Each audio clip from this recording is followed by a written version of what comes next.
So hello everyone, in this video we will write the program to find the sum of the numbers from 1 to n. So n will be given as the input by the user. Suppose user will give input as 5.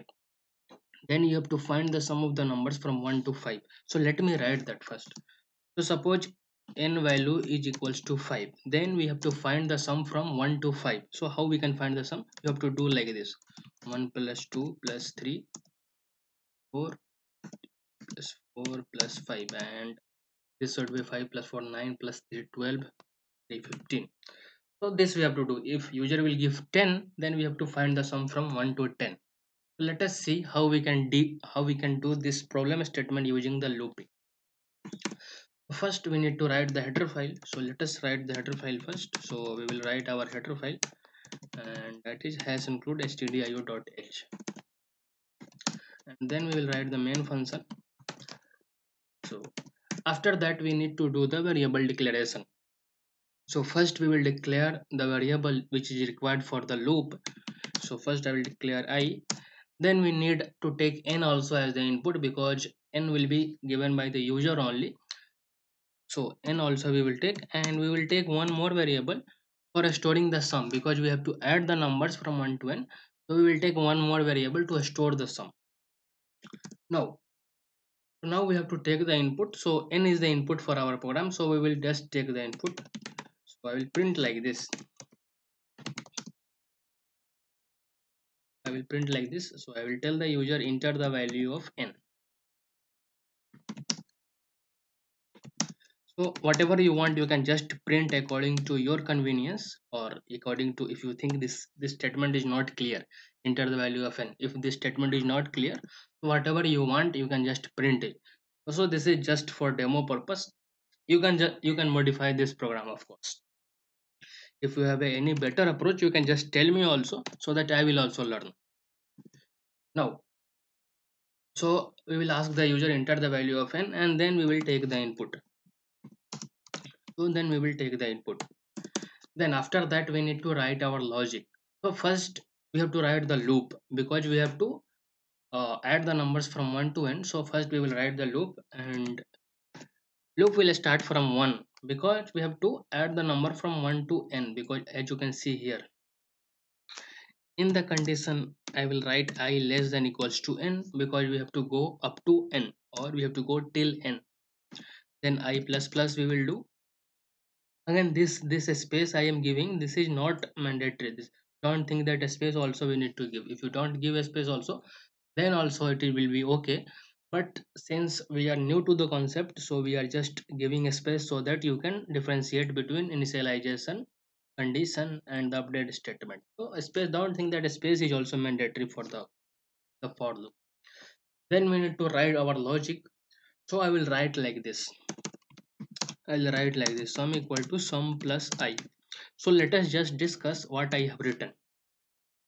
So I have written sum equal to sum plus I. Initially, at the beginning, sum value is equal to 0. So when I value is 1, so sum 1 will be added to sum, and then sum value will become 1. Right? So I value will be 2. After that, I value will be 2, and again some value will be 1. In the previous iteration we have made sum to 1, so 1 will be 2 will be added to 1, then sum will become 3. When again I will become 3, then this 3 will be added to previous sum, and sum will become 6. When I value will become 4, then again 4 will be added to 6, and sum will become 10. So like this it will be added. Since we cannot see, we cannot do at a time how we can do, how a human can do. So computer cannot do all the sum at one time. So it has to take a step by step. It can do one by one only. That is why we need a loop for this thing.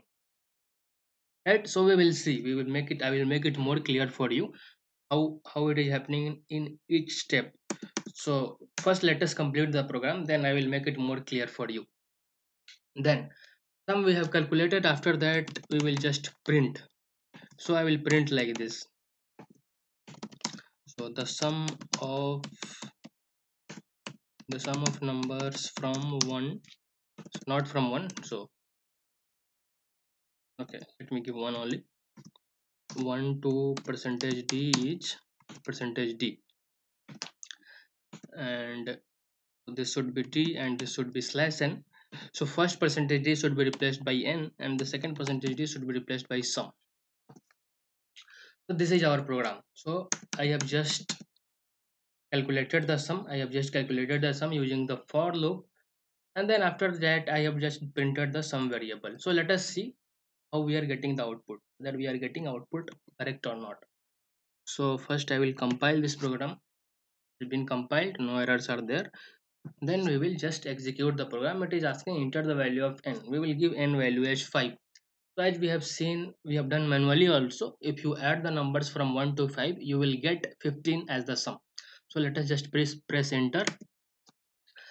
You can see here we are getting the output as the sum of numbers from 1 to 5 is 15, and we are getting it correctly. This is correct, right? So we have done it manually also. So let us see how we can trace the program. So what I will do, I will just cut this line, and I will give a bracket here, and I will paste it here. So I will tell you why I have done like this. And what I will do, I will just print. I will print some value in each iteration. So I will print like this. So I will print like this. I want to print what is the sum value. So how sum is changing at the end of each. So let me write it after calculation. So before calculation it is of no use. So I will print the sum value at the end of iteration, at the end of each iteration. So I will print like this.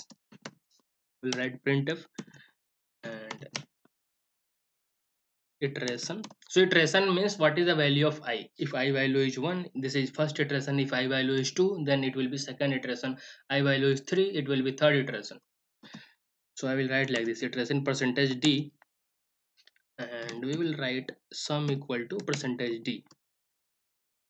So it will just print what is the value of sum at the end of each iteration, and we have to replace the value of percentage d. So we have used 2 percentage d. So first percentage d should take the value of I, because it has to print the iteration number, and second will just take the value of sum.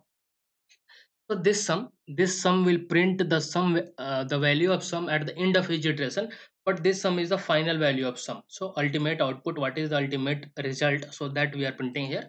This is not this is the this is not the final result. So this is the intermediate result, or this is the temporary result, you can say. So let us see how we are let us see how it is calculating. So we will just compile our program. There are no errors and no warnings. We will just execute it. Now it is asking enter the value of n. If you give 5, now you can see. So at the end of first iteration, sum was 1.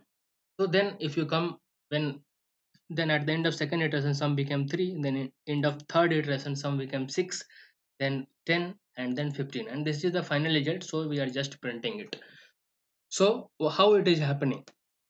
So I value is starting from 1, and some value initially it was 0. So I have added sum to I, and sum became 1. Again we are doing sum equal to sum plus I, we have written inside the loop. So that statement will get executed multiple times, because that is inside the loop. So whatever I value is there, whatever current I value will be there, that will be added to the sum variable and stored in the sum variable also. So you can just see it. So we are adding to some variable, and again we are storing back into the sum variable. You can do like this also. So we have seen shorthand operator we have seen. So you can do like this also, sum equal to sum plus I. And if you want to execute this also, just to make sure that whether it is correct or not, so you can just go ahead and execute it. So we are getting the same thing. So whatever the current value of sum will be there, that will be added to some variable and stored again back into the sum variable. So it will happen till the condition is getting satisfied in the loop, till the condition is true in the loop. As soon as the condition will fail, so it will control will come out from the loop, and final whatever final sum variable is there, so that we will print it. So this is the program to print the numbers from 1 to n. So if you have any doubt with this, I have done my best to explain you, to give you clear view what is happening. Again after that also, if you have any doubt with respect to this video, please mention in the comment section. Thank you.